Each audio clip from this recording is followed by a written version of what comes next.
I was a very curious little boy. Even then, I searched for provable facts. I had to see the things spoken of by others for myself and be able to physically touch them before accepting them. I could not immediately accept what others claimed to be right. Some of the things I was told to do were those I personally did not want to, and so did completely the opposite. If you wish to consider my childhood as a rebellious one, I will not be offended. Let me give you an example. When we were told that there was a great God who was waiting for us little boys to do wrong things, so that he could write down our terrible sins in his book of life. Was it to punish us later? However, I preferred to do right things, primarily to please my mother. I did not want to please an invisible, therefore non-existent individual in the heavens, who was ever ready to punish people. If you were like me, you would certainly realize why I dared not say anything like that for fear of what we have been inflicted with, forced to follow too many rules and regulations, for they apparently knew that God punished people with awful things for their iniquities. According to the stories we grew up with, there was also a devil who only told lies and opposed everything good, but I believed that everything we were told were only stories and not real. I was often told that I always seemed to do the opposite, due to being completely brainless, incapable of thinking, slow and idiotic. These were also the words my father used when describing me to his friends. They were uttered in such a sarcastic manner that I got hurt emotionally, often retreating to a silent corner on my own to cry. I believe this initially contributed to my so-called rebellious nature. Like my brother, I too was very sensitive. Although my young cousins were very good in skillfully hurting us, they were never chastised. But I will not blame them for their behavior, which I believe was encouraged by my father. Others regularly told me that I was a rebel, but if that was so, perhaps one could understand why. One may call it an extremely chaotic and very confused childhood. As previously mentioned, in my adult years, I conducted research into my ancestral background and was surprised about the fragmented information in regard to some distant relatives who once lived in India, others settling in Norway, and others, like one of our uncles, my mother's brother, who settled in Beirut, Lebanon, and many others scattered around France. Yet I still question what the actual reality is. My cousins later preferred to live in Berlin, Germany, and I was told that Madeleine, my aunt's tragically murdered husband's brother's stepdaughter, had married somewhere in Great Britain, but was now living in Izmir, Turkey. Long before my remarkable journey, I remember going to the local shops with Madeleine when I was helping her uncle. She was very friendly to me, although very shy, and I enjoyed her company. Her birth father was Pierre, who died at a very young age. Madeleine was born in 1945, like my brother. For a long time I thought that some of my relatives did not see the importance of telling me what they knew, perhaps thinking of my brother and me as being brainless youths, not needing to know anything. This is how I remember being introduced to others and laughed at by one of my cousins. Some still might erroneously consider us in the same light today. I wonder if they were considered the same way as they thought of us, how they would take it. On the other hand, they might have thought us being too young to understand. I can only hope that they have never experienced what I was subjected to. Amongst all these places I felt more at home when in France, and from time to time I still feel homesick. However, I have learned to love all the countries I frequented or lived in, but France still remains the home of my youth. Many years later, when visiting Paris, I met highly influential people. One gentleman from the French Parliament, whose daughter I was befriended with, personally spoke to me at length on a special occasion, when I tried to explain my dilemma in regard to my father, who was bent on the idea of staying in Turkey, although he was once desirous to settle back in France, just like some of his distant relatives.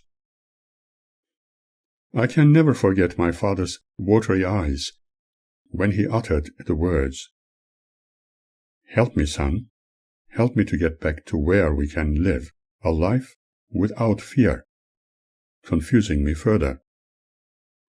Here was a man who wanted to get rid of his sons, now perhaps crying for lost opportunities. Why did he elect to stay in Turkey when he had other options in the first place? What a change of heart! After finishing his politically flavored speech, the parliamentarian sat back in his chair by the large round table we were directed to. Beautiful food was served, and guests enjoyed ballroom dancing. I cannot forget the occasion, the atmosphere, the things spoken. I remember my formal attire and thought that I probably looked like a well-dressed penguin. He spoke gently, saying, "My young baron, for us you are a true Frenchman, contrary to what others may claim. In that other country, Armenians and almost all other nationalities are looked down on. We are well aware of the situation. Armenians were never welcomed there after the 1915s, and they have been forced to change their names to survive for fear of being discovered. Here you are always welcome." Here was a man of substance who was knowledgeable about the history. I can never forget his words when he said, "We had to rescue Armenians from the tyranny they were inflicted with and provide them with asylum. We were happy to oblige, and, to our surprise, they were quickly assimilated into our society. They were now living a life of freedom, and, as French citizens, many of them achieved greatness in artistic endeavors, established businesses, and great fashion industries." He explained that the French never undermined the contributions of Armenians, and never supportive of racism, as in some countries, where one needed to suppress one's rights. I was yet to discover so much more about this issue. As mentioned before, I cannot forget his words, even after all these years. My young friend, you are our brother, our citizen, an important member of our society. How wonderful it was to hear something like this. Whether you are born here or elsewhere, including the place where your innocents were slaughtered, you need to understand this. As long as our way of living is respected, I say you are one of us, and we love you. It still amazes me what else can be remembered. Those words were etched so strongly in my mind that it brings tears to my eyes, and it only needs little triggers to recall what seems to be completely forgotten, although what was spoken may not be remembered. On a word-for-word basis, the essence of what was said remains. It just takes one simple memory of some significance to recall every other detail. However, let me tell you yet another story relating to my supposedly rebellious nature. While still at primary school, and during one of the school holidays, we were advised never to visit the local graveyard without adult supervision, for allegedly there were spirits of people wandering about, ever ready to scare us. I could not understand why were they ready to scare us. However, many people, especially senior ladies dressed in black, frequented the place, which was in ruins, and the authorities did nothing about it, perhaps due to funding issues.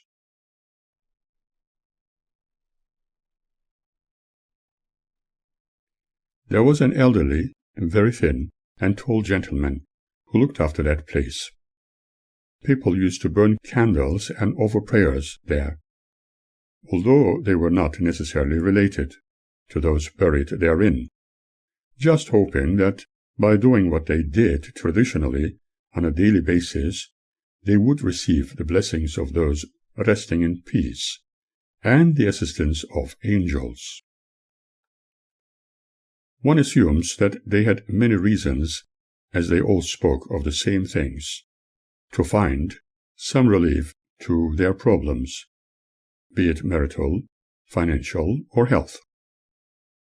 My brother and I were just the same as other kids who liked to frequent that place, because all those lit candles looked so fascinating. We were yet to learn that such a practice originated from ancient times, when people worshipped other deities and ancestral spirits. Just around the corner there was a spring, complete with a huge faucet and a bowl attached to it, with a chain for the traveler to drink refreshing water from, and which constantly flowed. On the right-hand corner of the cobblestone ground there were rather large potholes.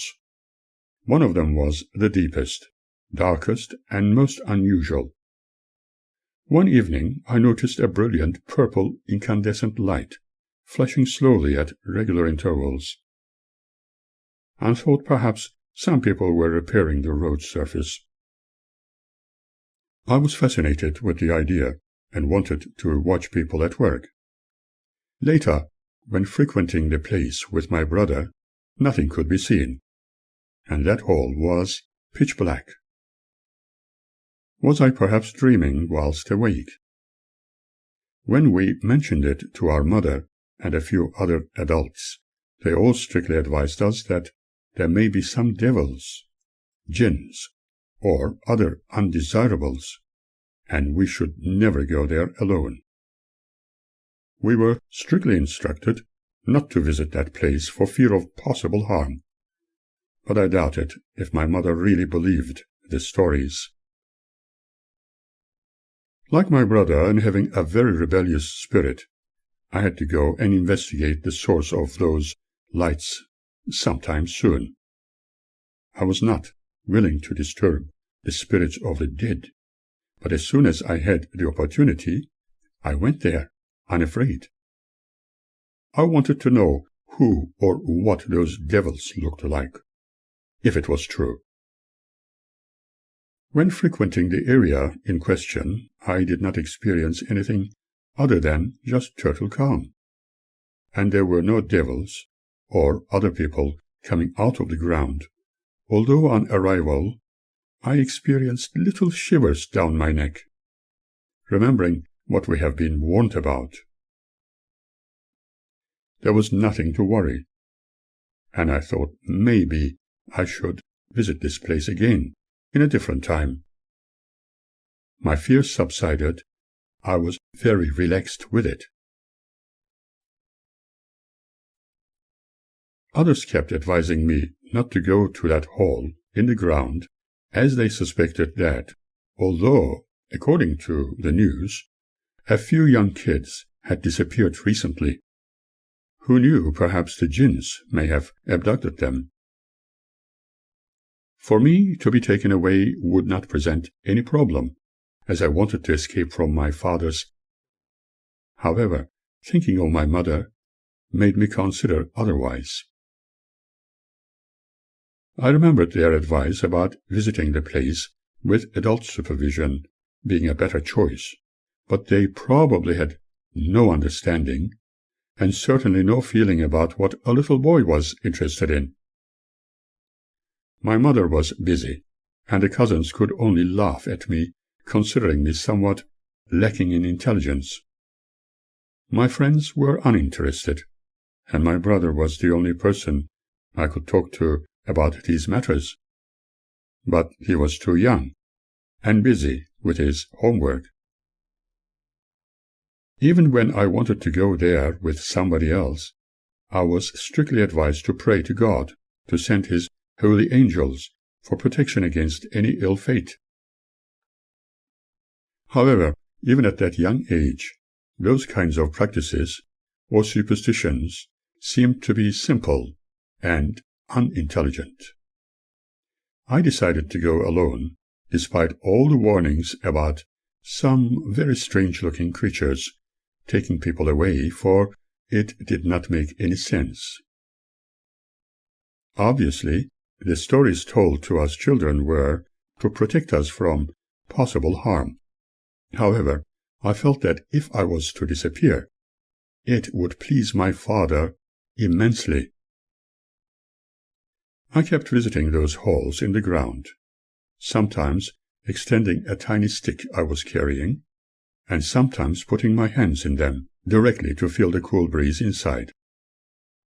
For a while I tried my childish experiments without avail, and decided that there was no need to panic or be afraid of a dark hole in the ground.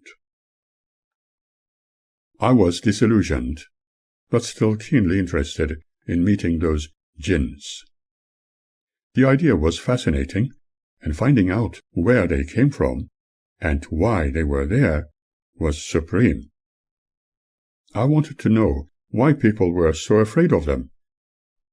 Maybe, as a young boy, my curiosity rendered me fearless about the unknown.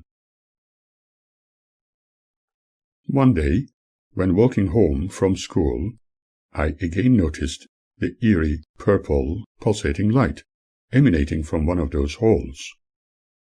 There were no other people around, and any fellow students to be seen. I decided to try one of those openings in the ground once more. This time my patience was rewarded. When I looked in, I noticed two large and black eyes looking directly at me. Can you imagine how I felt?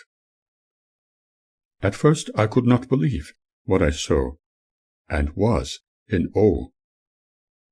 I was about to run away, but I heard a very gentle voice talking to me in my head, which repeatedly said, "Do not be afraid of us, little boy. We will never harm you. We will never harm you." As that beautiful voice spoke, I was calmed, my fears dispelled. Noticing this, The voice further spoke to me. "We can become friends. Would you like to come in for a while?" This too is so strongly etched in my mind. I remember it so vividly, even after many years. "If you like, you can come in, and we can talk, and then you can go home." This made me realize that there was nothing to be frightened of, and these so-called jinns were not going to cause me any harm. Strangely, I trusted those voices. They were very friendly and sincere, not creating an impression of any negative intent on their part. But I did not desire to get home late and be chastised for doing so. The voice asked me to extend my hand into the hall, where that ever-brilliant, incandescent purple light was present. Suddenly, I was inside. I did not know how. I was calm, as if nothing out of the ordinary had happened. I could see the opening above me, and it felt as if I had gently glided in on a soft cushion of air. As I looked through the round opening, the sky was a clear blue, and the environment glowed in a beautiful purple light. It did not resemble an underground cavern. It was a large round room, without any corners, and was filled with a large quantity of colorful equipment. The interior looked similar to an aeroplane or passenger ship. There were lots of people. Some were just like everyday people we are accustomed to seeing, and others a little different. Some were short and slender, with largish heads and large black eyes. I remember it so clearly when someone told me that if I felt uneasy, I should avoid looking at those unusual people. But they all looked familiar.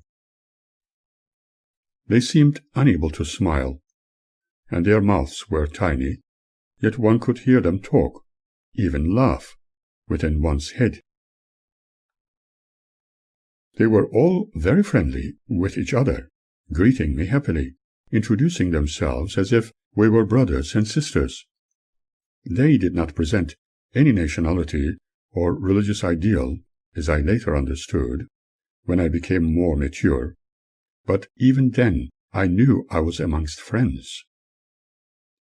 As they explained, many of them came from another life and another world.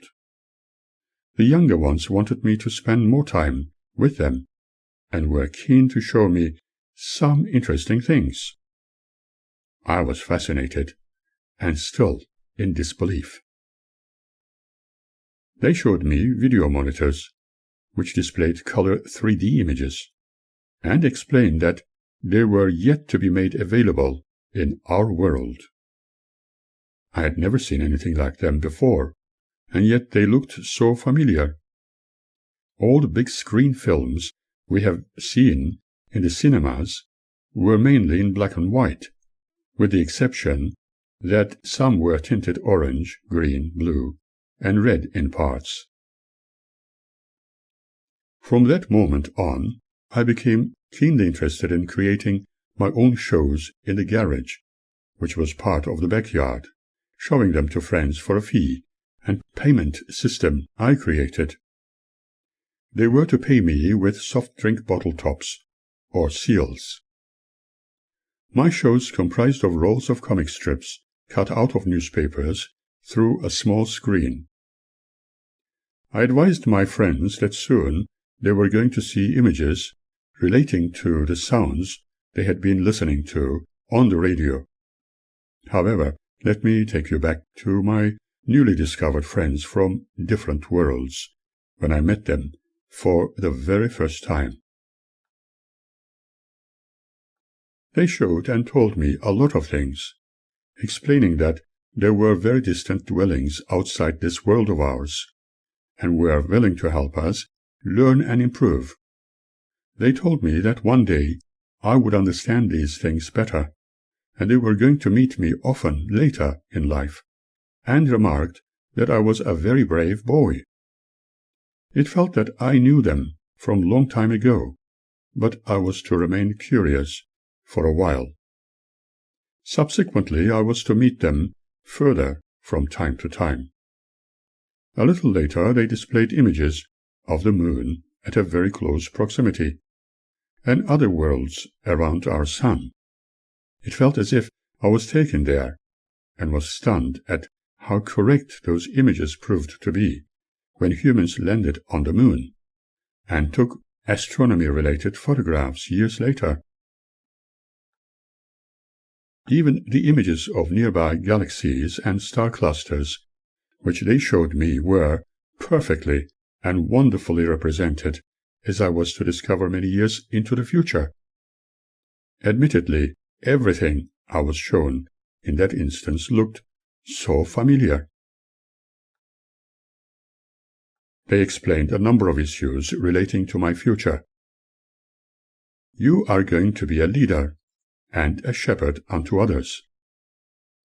Your world will experience much darkness, but the ending of darkness will be an exciting one. Be strong and trust yourself. There will be those who lie, telling you only to follow them. Just follow the right path. Seek happiness in others and love. Everything will be good. These words so strongly impressed in my mind that, although as a young child I could not understand them, in my adult years I seemed to remember exactly what I was told. As time advanced, intensity of that purple light increased, and I found myself once again outside, looking down into the hole in the ground, with its beautiful, incandescent light streaming through. I heard their gentle voices repeatedly telling me that we would meet again. The images they showed me on that occasion were strongly impressed in my mind. I could not wait until I borrowed books on space and other planets. From then on, I developed a love affair with science fiction, for it made one think and be inventive. I remember how sincere those new friends were when they told me, "You do not yet know entirely who you really are, similar to many others like you, but the time will come, and you will learn more." When I was with those jinn people, I felt at home. It was as if we had known each other for eons. But thinking of my mother and brother made me realize that I had to belong here on this beautiful planet for now. For a long time, I thought that my vivid imagination had got the better of me, and gazing upon that purple light, perhaps wanting that light to be present then and there, maybe my unconscious mind had created it for me. However, I was yet to learn the truth behind it. Astounded, I walked home in haste. I would have loved to share my experience with others, but I felt extremely apprehensive, knowing I might be laughed at. Even my mother might think of me as a dreamer, taking my words as just a young boy's fantasies. I told my brother all about it, but was unsure if he was interested in my story. As time went on, I turned into my own shell, not wanting to speak to anyone anymore about my feelings, emotions, and experiences. Despite being a great dreamer, I was doing very well at school. Although what we were taught appeared simplistic, I took it all like a gameplay and enjoyed the experience. I was often told that I had a very calm personality, and many of my school friends said how much they loved to listen to me. I discovered a few unusual trends about myself since that encounter by the hole in the ground. Whenever I wanted, I was able to sit on air especially after discovering that I could do so one morning when at the breakfast table. Certainly I was not dreaming about this, because I used to sit facing the wall, asking my brother to pull the chair away from under me. He always insisted that I would fall if he did, but soon he discovered me sitting in the air. Even my mother noticed, but I believe she thought it to be a game we boys were engaged in, and paid no heed. I'm sure that my brother also remembers. There were times when I attempted to walk on the side of the wall and stone fence around the school grounds. That stone architecture was not built at 90 degrees to the ground, but at about 30-degree angle, and I used to exercise along the stone fence on Sunday mornings at a very early hour. This trend lasted quite a while. Some parts of the wall were built at a reasonably normal angle, and some friends used to jump from a corner when they were running late for school, yet it was a big distance from the top to the bottom on the other side, and initially I did not feel comfortable jumping as they did. After several attempts of practicing on my own, I was ready to show my friends that I too could jump from the top of the wall. One day, when exercising my jumps in front of the other boys, I surprised myself and them by remaining airborne a little longer than usual. When jumping, I was accelerated forward for at least a distance of several times my height, descending slowly as if gliding. I repeated the experience many times, to their amazement, but I am still unsure about how one could jump like that. All I remember was that I was willing myself to fly. Was it all just my imagination?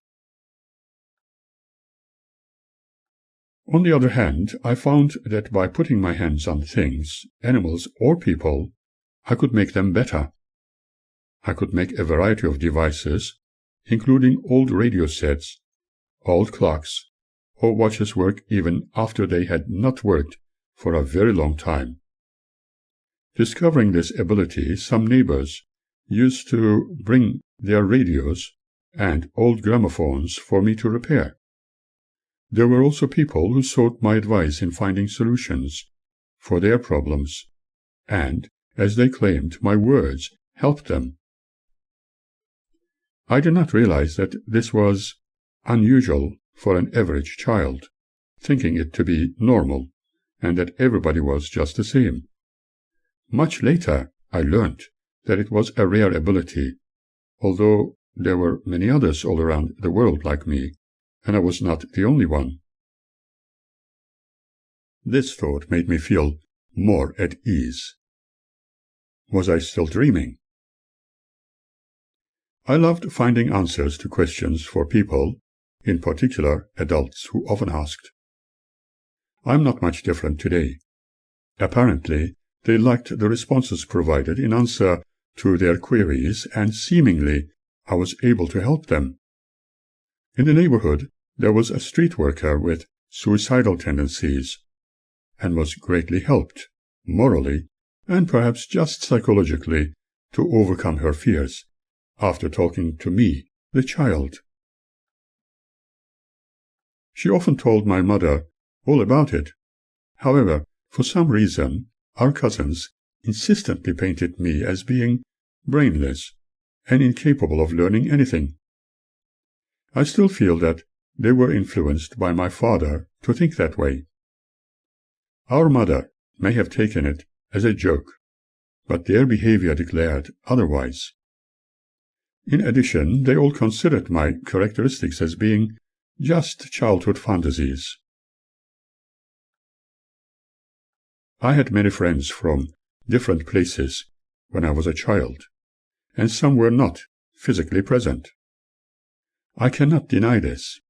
Obviously, my mother and a few others took that as if I was either abnormally befriended with fantasized and invisible friends or on advice from their religious friends, that I might be possessed by spirits. I remember being taken to soothsayers and so-called exorcists. They tried all kinds of scenarios only to discover that I was completely normal, but they still subjected me to exorcism, where several religious persons sprinkled me with holy salt water, making the signs of the cross, uttering prayers, and asking me if I still saw the spirits. Later they spoke to my aunt and mother, saying that I looked normal, and my supposedly talking to spirits would eventually subside, or else they may need to have a few more sessions with me. I probably frustrated them due to my insistence about those conversations with invisible friends. On the other hand, those friends were very visible to me. They then decided to take me to psychologists only to discover that I was a normal kid with a vivid imagination. I was keenly interested and became more involved as the years rolled by in science, art, history, music, and languages. I am so glad that our mother taught us to show the utmost respect to everybody, particularly our elders, teachers, and especially our cousins. She adored them above everybody else. One can say that she almost worshipped them. She must have felt really sad due to their father being murdered in a very bizarre and horrific way, thus feeling obliged to look after them. She has indeed kept a lot of things hidden from us in regard to them. There may have been other reasons which she alone knew and did not want us to worry about. I still remember my very first day at school, for it was very exciting. I clearly recall the first time when the school principal came into the classroom telling us a few welcoming words. I remember how the teacher appointed for our class was a very happy lady, full of smiles, but I cannot forget her slightly hairy face.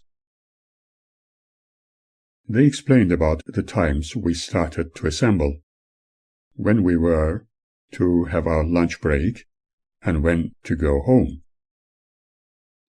We were shown where everything else was, from the canteen to the restrooms.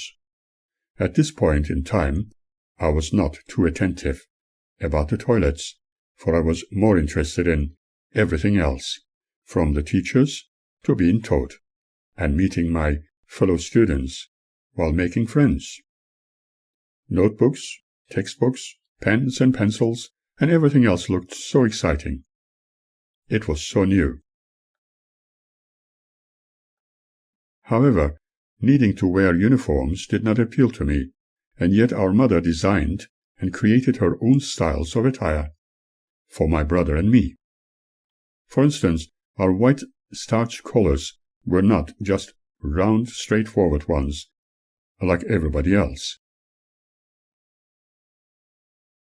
Her designs contained additional elements she was very proud of. The teachers did not object. The first day at school was very memorable and very embarrassing at the same time. I remember so clearly how my mind was trying to absorb everything, new concepts and the disciplinary advice given to us. During this very first day, we were also told that we should not frequent the restrooms in class time unless it was absolutely necessary. To my horror, a wretched accident happened. Luckily, I was wearing my winter trousers with tight cuffs around the ankles. What I released due to the cold, excitement I was experiencing, or just having developed soft stool, oozed down my legs, but was kept inside my trousers. It felt sticky, uncomfortable, and cold, but I could not utter a word. My eyes watered and my cheeks were very red, while the teacher offered me a few comforting words. She suggested that I could sit at the back away from the others. I reluctantly sat at the back. It felt just awful, wet and cold. I thought of me being awfully clumsy and really not very intelligent, as our cousins often declared, wishing I was just like the other boys and girls. I must have softly spoken about it to my teacher, for she tried to calm me, saying that these things happened sometimes. Towards the end of those memorable school hours, she drove me home in her car and explained what had happened. My mother was surprised, but was not upset. She washed me and my trousers, and even dried them for me to wear in the morning. She was not only very philosophical about it, she was also very calm and understanding. She did not worry about my clumsiness. She obviously did not want me to have low self-esteem, but rather concentrated on the circumstance instead.